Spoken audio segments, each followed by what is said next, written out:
am writing this under an appreciable mental strain, since by tonight I shall be no more.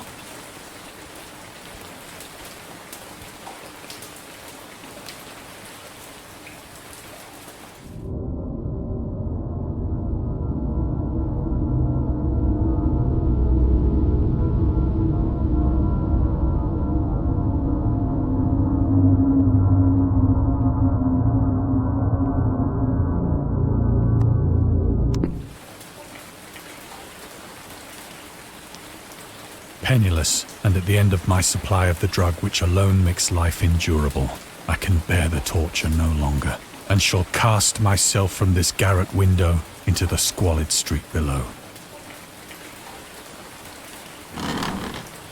Do not think from my slavery to morphine that I am a weakling or a degenerate.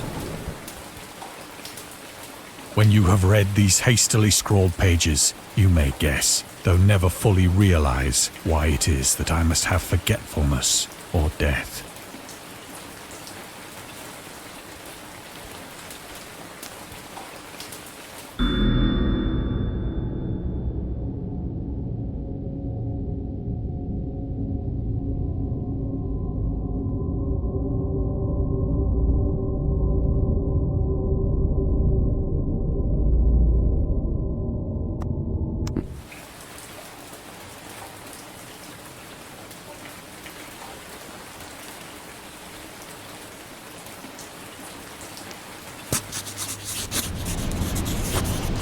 It was in one of the most open and least frequented parts of the broad Pacific that the packet of which I was supercargo fell a victim to the German sea raider.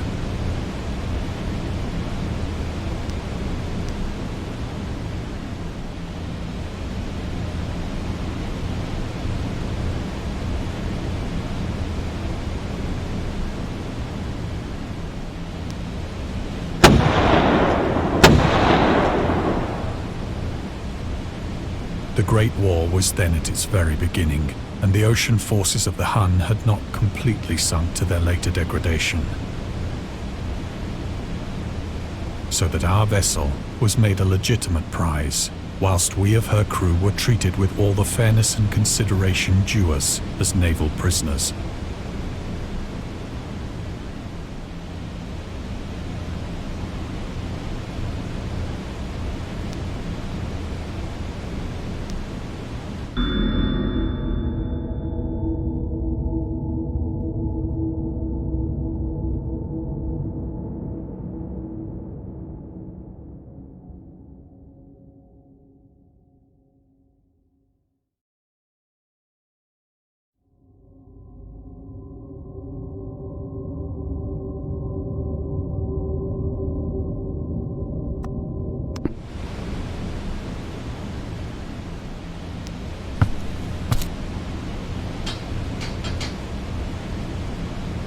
So liberal, indeed, was the discipline of our captors, that 5 days after we were taken, I managed to escape alone, in a small boat, with water and provisions for a good length of time.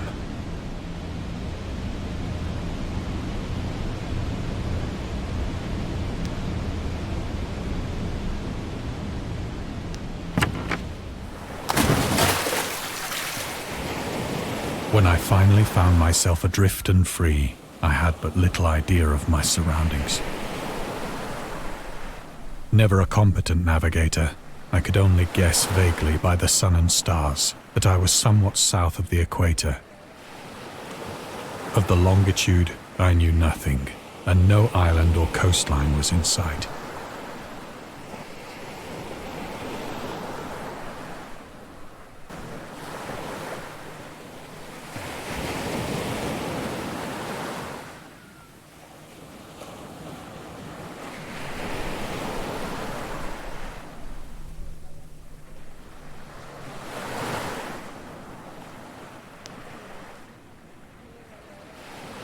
The weather kept fair, and for uncounted days I drifted aimlessly beneath the scorching sun, waiting either for some passing ship or to be cast on the shores of some habitable land.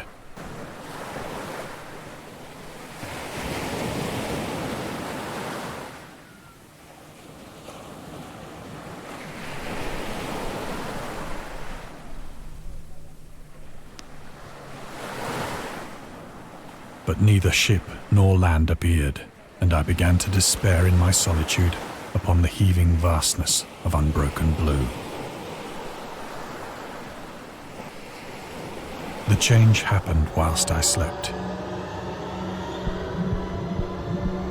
Its details I shall never know, for my slumber, though troubled and dream-infested, was continuous.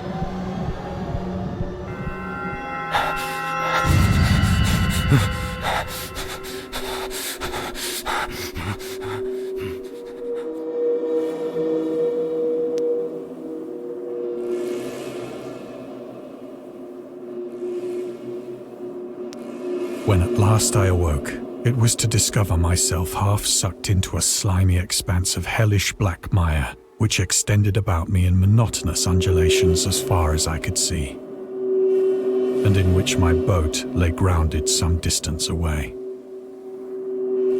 Though one might well imagine that my first sensation would be of wonder at so prodigious and unexpected a transformation of scenery, I was in reality more horrified than astonished. For there was in the air and in the rotting soil a sinister quality which chilled me to the very core. The region was putrid with the carcasses of decaying fish and of other less describable things which I saw protruding from the nasty mud of the unending plain.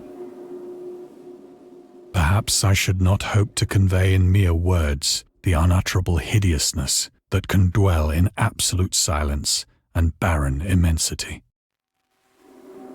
There was nothing within hearing and nothing in sight save a vast reach of black slime. Yet the very completeness of the stillness and the homogeneity of the landscape oppressed me with a nauseating fear.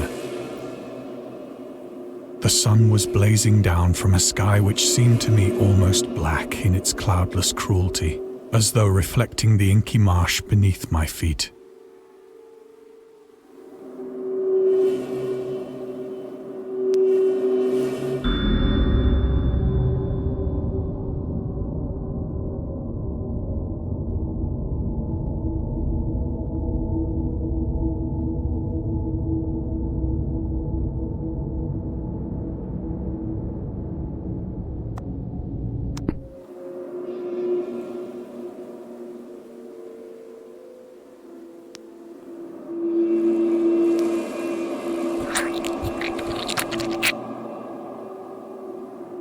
As I crawled into the stranded boat, I realized that only one theory could explain my position.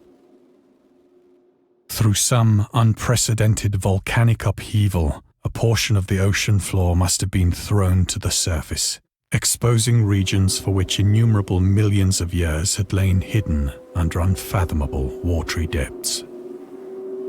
So great was the extent of the new land which had risen beneath me that I could not detect the faintest noise of the surging ocean, straining my ears as I might. Nor were there any seafowl to prey upon the dead things.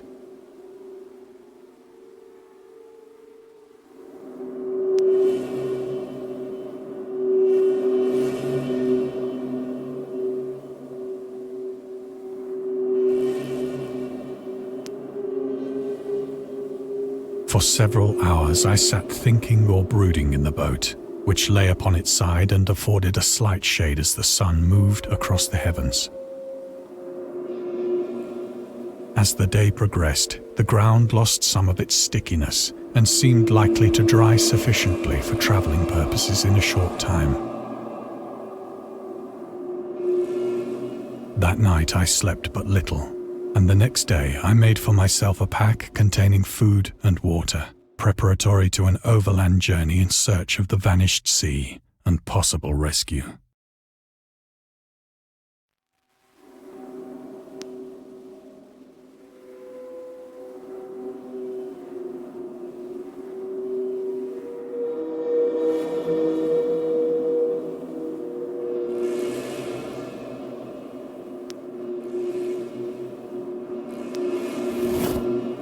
On the third morning, I found the soil dry enough to walk upon with ease.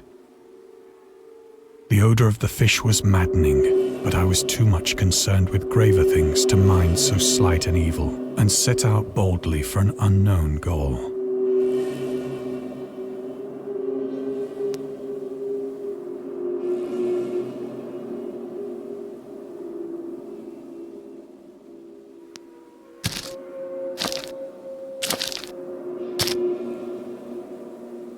All day I forged steadily westward, guided by a faraway hummock which rose higher than any other elevation on the rolling desert.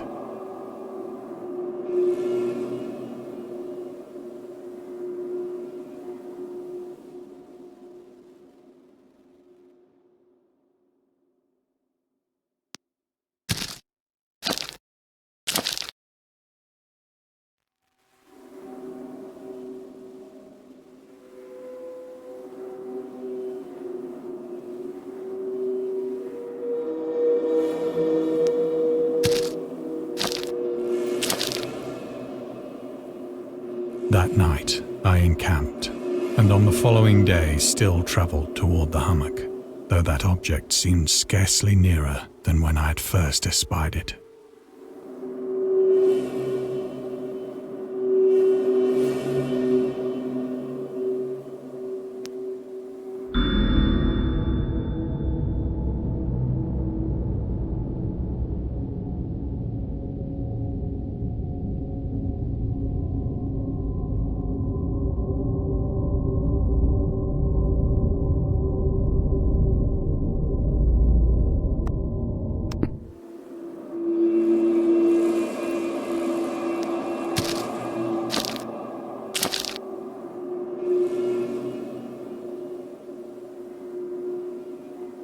By the fourth evening, I attained the base of the mound, which turned out to be much higher than it had appeared from a distance. An intervening valley setting it out in sharper relief from the general surface. Too weary to ascend, I slept in the shadow of the hill. I know not why my dreams were so wild that night. But ere the waning and fantastically gibbous moon had risen far above the eastern plain, I was awake in a cold perspiration, determined to sleep no more. Such visions as I had experienced were too much for me to endure again. And in the glow of the moon I saw how unwise I had been to travel by day. Without the glare of the parching sun, my journey would have cost me less energy. Indeed, I now felt quite able to perform the ascent which had deterred me at sunset. Picking up my pack, I started for the crest of the eminence.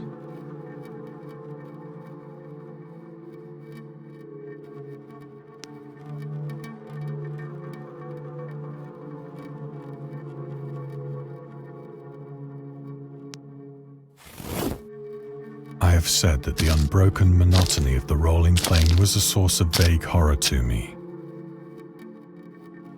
But I think my horror was greater when I gained the summit of the mound and looked down the other side into an immeasurable pit or canyon, whose black recesses the moon had not yet soared high enough to illumine. I felt myself on the edge of the world, peering over the rim into a fathomless chaos of eternal night.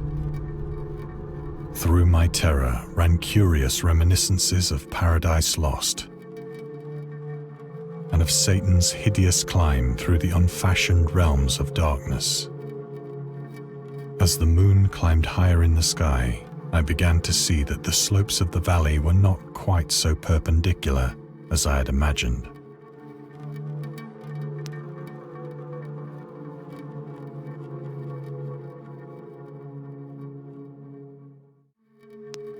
Ledges and outcroppings of rock afforded fairly easy footholds for a descent, whilst after a drop of only a few hundred feet, the declivity became very gradual.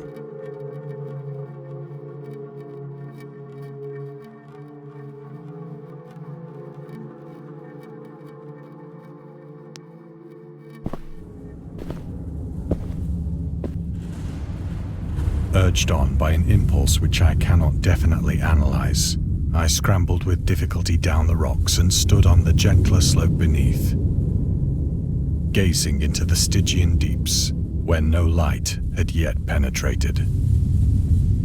All at once, my attention was captured by a vast and singular object on the opposite slope, which rose steeply about 100 yards ahead of me. An object that gleamed whitely in the newly bestowed rays of the ascending moon.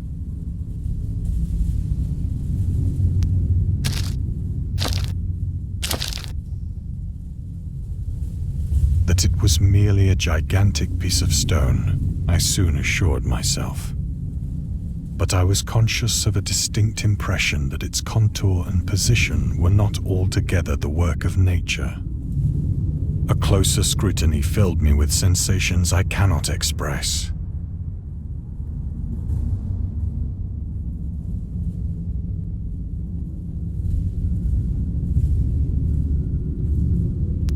For despite its enormous magnitude, and its position in an abyss which had yawned at the bottom of the sea since the world was young, I perceived beyond a doubt that the strange object was a well-shaped monolith, whose massive bulk had known the workmanship and perhaps the worship of living and thinking creatures. Dazed and frightened, yet not without a certain thrill of the scientist's or archaeologist's delight, I examined my surroundings more closely.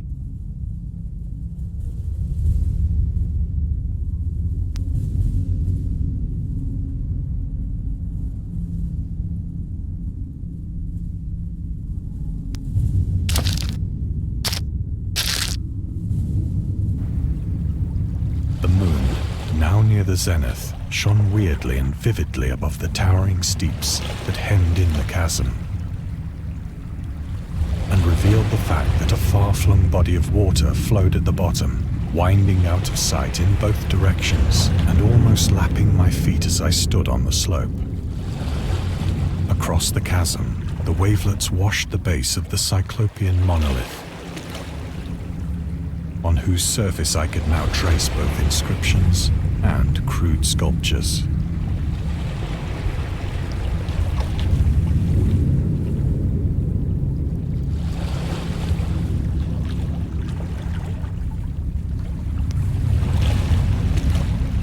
The writing was in a system of hieroglyphics unknown to me and unlike anything I'd ever seen in books, consisting for the most part of conventionalized aquatic symbols such as fishes, eels, octopi, crustaceans, mollusks, whales, and the like. Several characters obviously represented marine things which are unknown to the modern world, but whose decomposing forms I had observed on the ocean-risen plain. It was the pictorial carving, however, that did most to hold me spellbound.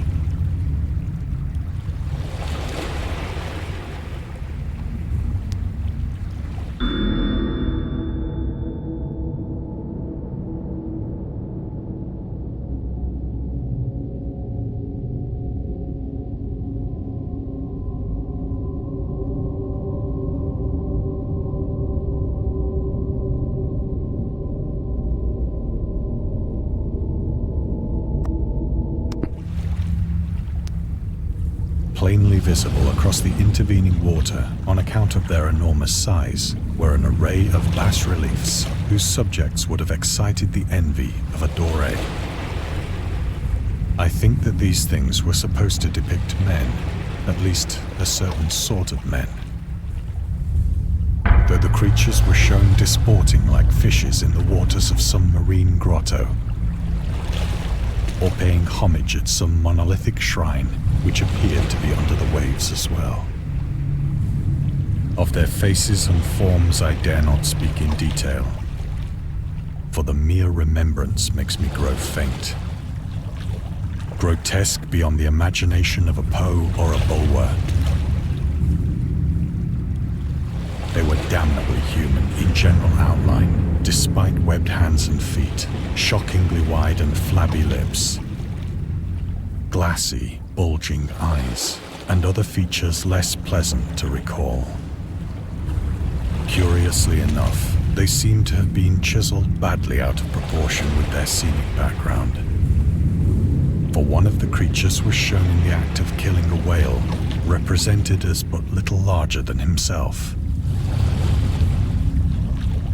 I remarked, as I say, their grotesqueness and strange size, but in a moment decided that they were merely the imaginary gods of some primitive fishing or seafaring tribe.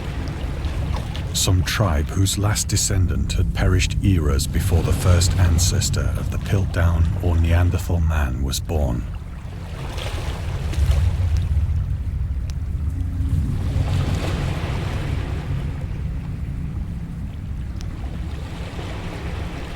Awestruck at this unexpected glimpse into a past beyond the conception of the most daring anthropologist,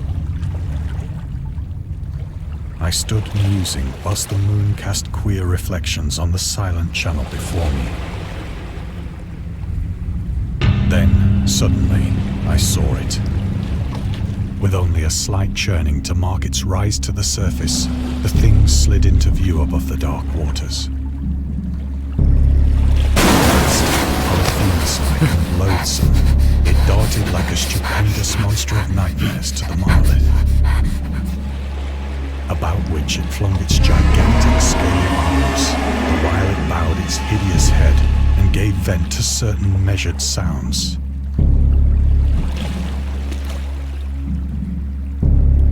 I think I went mad then. Of my frantic ascent of the sloping cliff and of my delirious journey back to the stranded boat, I remember little.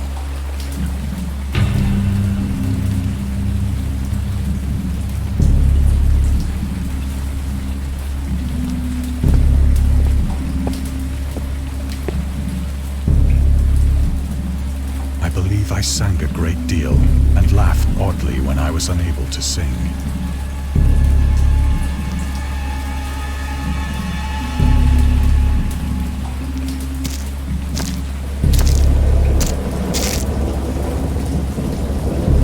I have indistinct recollections of a great storm sometime after I reached the boat.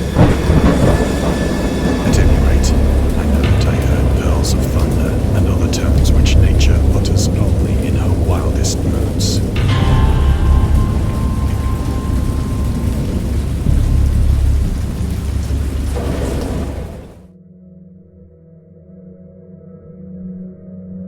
When I came out of the shadows, I was in a San Francisco hospital. Brought thither by the captain of the American ship which had picked up my boat in mid-ocean. In my delirium, I had said much, but found that my words had been given scant attention. Of any land upheaval in the Pacific, my rescuers knew nothing. Nor did I deem it necessary to insist upon a thing which I knew they could not believe.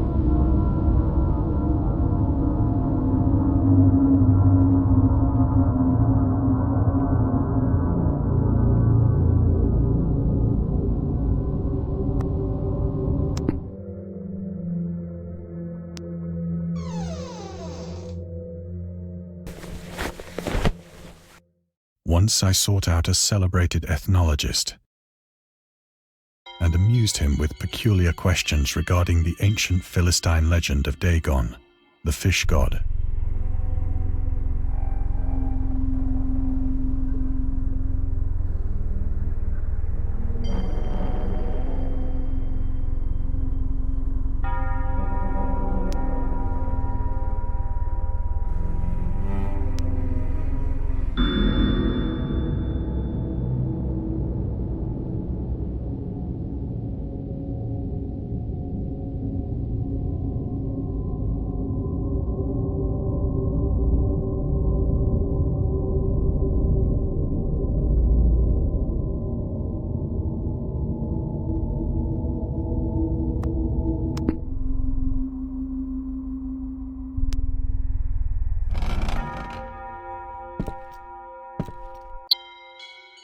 But soon perceiving that he was hopelessly conventional, I did not press my inquiries.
It is at night, especially when the moon is gibbous and waning, that I see the thing.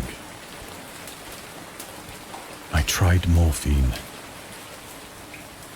but the drug has given only transient surcease and has drawn me into its clutches as a hopeless slave.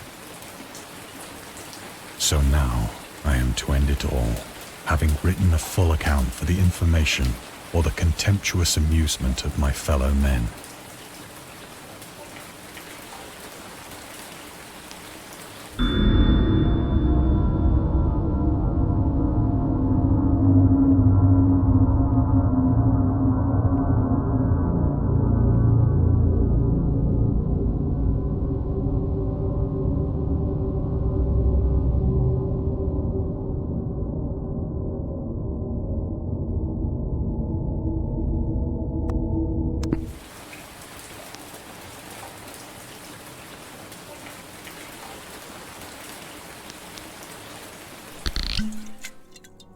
Often, I ask myself if it could not all have been a pure phantasm. A mere freak of fever as I lay sun-stricken and raving in the open boat after my escape from the German man-of-war. This I ask myself, but ever does there come before me a hideously vivid vision in reply. I cannot think of the deep sea without shuddering at the nameless things that may at this very moment be crawling and floundering on its slimy bed, worshipping their ancient stone idols and carving their own detestable likenesses on submarine obelisks of water-soaked granite. I dream of a day when they may rise above the billows to drag down into their reeking talons the remnants of puny, war-exhausted mankind. Of a day when the land shall sink and the dark ocean shall ascend amidst universal pandemonium.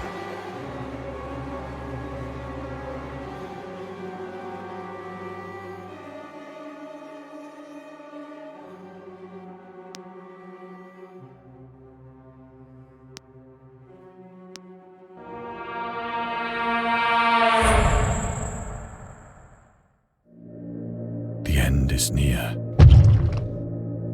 I hear a noise at the door, as of some immense slippery body lumbering against it.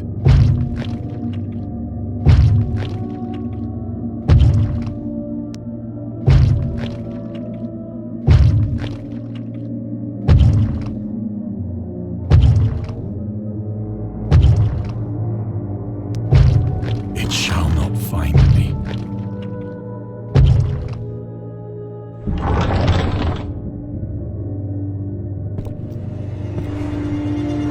God, that hand!